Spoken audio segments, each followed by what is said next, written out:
Walk into any Rolex authorized dealer and you will witness something unusual. Grown adults grow nervous.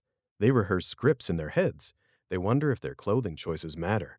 They ask questions they already know the answers to, hoping the salesperson will like them. This is not ordinary shopping behavior. No other watch brand, perhaps no other consumer product at this price point, generates this cocktail of anxiety, desire, and performance. The question is not whether Rolex makes people act differently. The question is why a mechanical object strapped to the wrist has earned this psychological power. Over the next 9 minutes, we will explore the invisible architecture of scarcity, status, identity, and ritual that transforms a tool for telling time into a symbol that reshapes how we see ourselves and how we believe others see us. Rolex produces approximately 1 million watches per year, more than any luxury Swiss brand. Yet authorized dealers routinely tell customers that popular models are unavailable. This is not accidental scarcity. It is engineered social architecture. The waitlist transforms a transaction into a relationship. You cannot simply buy. You must express interest, return periodically, purchase other models, demonstrate loyalty. Psychologists call this variable ratio reinforcement, the same mechanism that makes slot machines addictive. You never know when the reward will arrive, so you keep playing. The scarcity is real, but the system is designed. And it works because it makes us feel that we are not buying a product. We are earning admission. The watch becomes proof not just of wealth, but of persistence, favor, and insider status. Rolex has built a business model where the customer does the marketing by publicly wanting what they cannot easily have. Most luxury goods require cultural literacy to decode. A bespoke suit signals wealth only to those who understand tailoring. A rare wine means nothing to someone unfamiliar with vintages. But a Rolex Submariner or Daytona is instantly legible across income levels, geographies, and subcultures. This universal recognition creates what sociologists call costly signaling.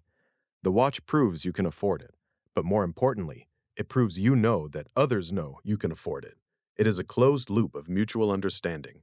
The design has remained so consistent for decades that even non-collectors recognize the silhouette. This stability is strategic.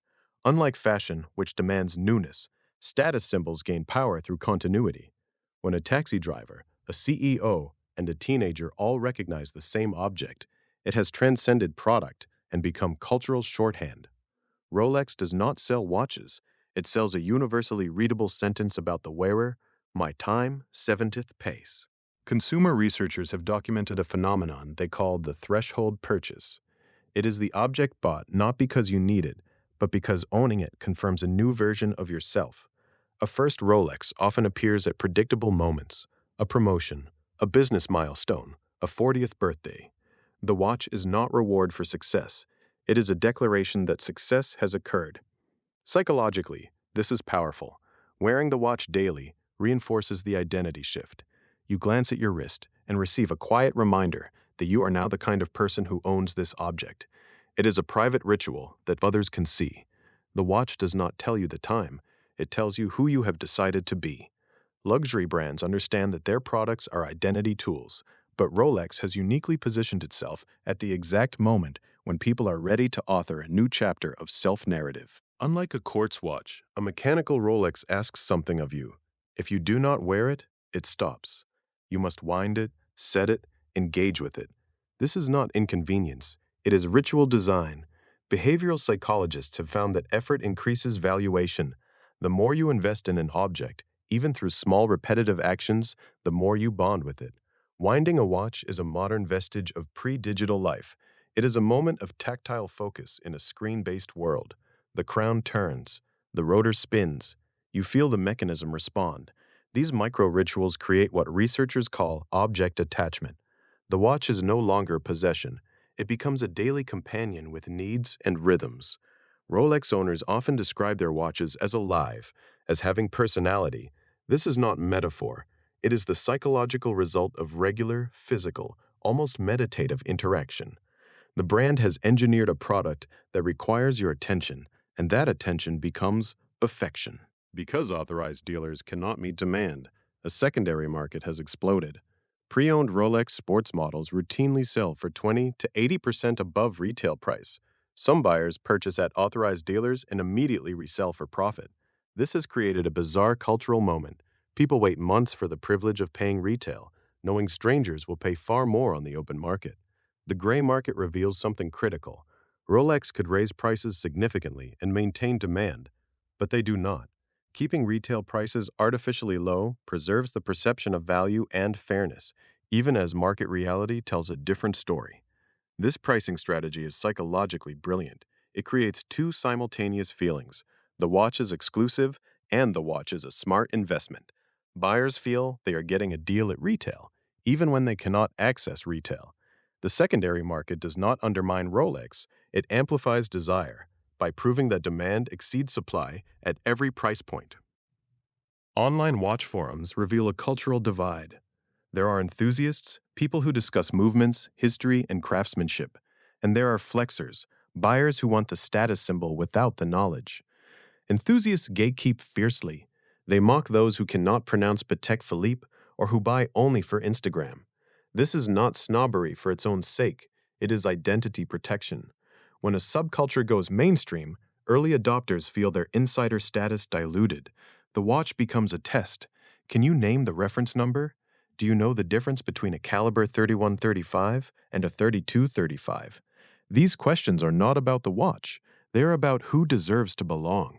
Rolex occupies a strange position. It is too popular to be truly exclusive among collectors, but too expensive and scarce to be accessible to everyone else. This tension creates endless status negotiation. Wearing a Rolex signals wealth, but knowing about Rolex signals cultural capital. The object is the same. The meaning depends entirely on the audience. Rolex advertising frequently shows fathers and sons, mentors and protégés, hands passing watches across generations. This is not accidental. The brand has positioned the watch as an heirloom object, something that should outlive you. Psychologically, this reframes the purchase. You are not buying jewelry. You are creating a future artifact. The watch will carry your memory. It will be touched by your children's children. This narrative transforms a luxury expense into an act of legacy building. Researchers studying family rituals find that objects become containers for emotion. A grandfather's watch does not just tell time, it holds stories, values, presence.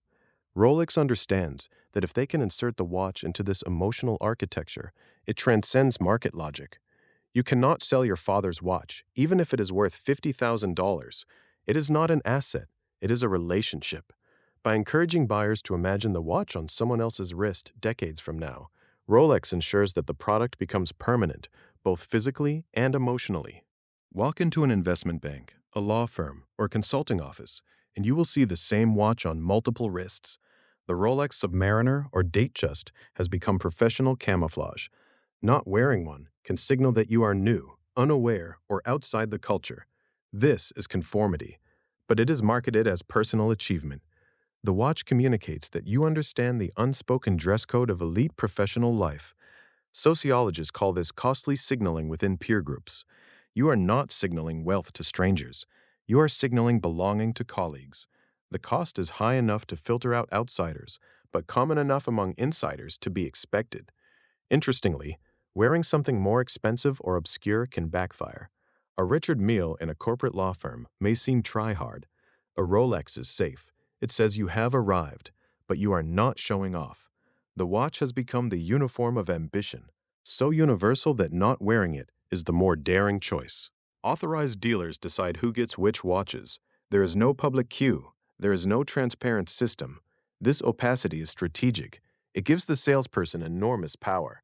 They can reward loyalty, favor repeat customers, or choose buyers they personally like. This transforms shopping into a social performance. You dress well. You are polite. You express interest in less desirable models. You never pressure. You hope that by being the right kind of customer, you will be remembered when a Daytona arrives. Behavioral economists recognize this as a status auction without visible bids. You are competing against other buyers, but you do not know the rules or the stakes. Anthropologists have compared the process to gift exchange in traditional cultures. The dealer gives you access, and you are expected to reciprocate with loyalty and future purchases. This system feels personal, but it is calculated. It ensures that customers remain engaged, grateful, and emotionally invested in a relationship with the brand.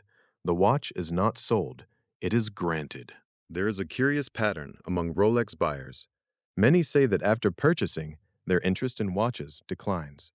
They are no longer researching models, visiting forums, or comparing specifications.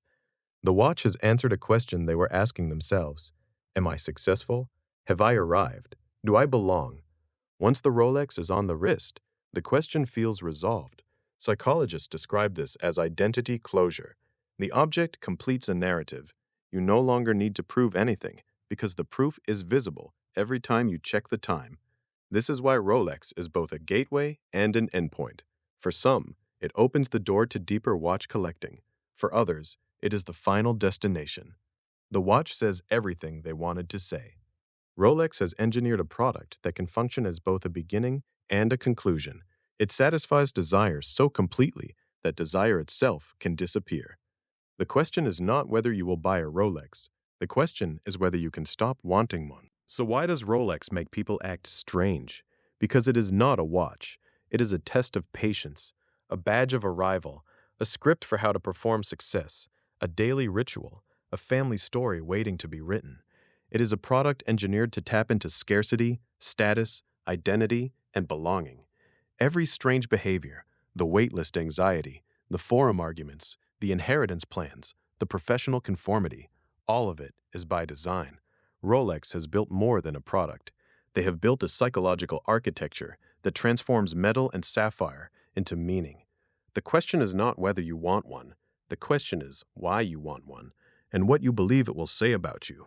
Because in the end, every glance at your wrist is a glance at a version of yourself, and Rolex knows that better than anyone.